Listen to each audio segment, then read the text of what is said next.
ఖచ్చితంగా ఆ 9 సంవత్సరాల్లో ఏ ప్రాజెక్టు కూడా తీసుకొని పరిస్థితి చంద్రబాబు నాయుడు పరిపాలన చూడండి.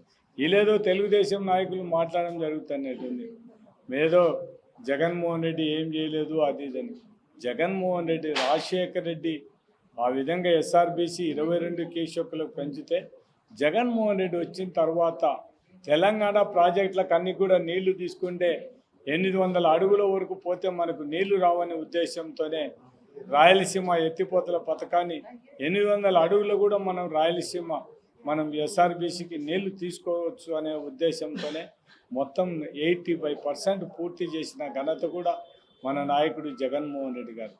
దాన్ని సపోర్ట్ చేసి మిగిలిన పూర్తి చేయాల్సిన పర్సెంటేజ్ ఉండినా కూడా చంద్రబాబు నాయుడు పై తెలంగాణ ముఖ్యమంత్రి రేవంత్ రెడ్డి చెప్పకపోతే అసెంబ్లీలో మనకెవరికి కూడా తెలియని పరిస్థితి. రేవంత్ రెడ్డి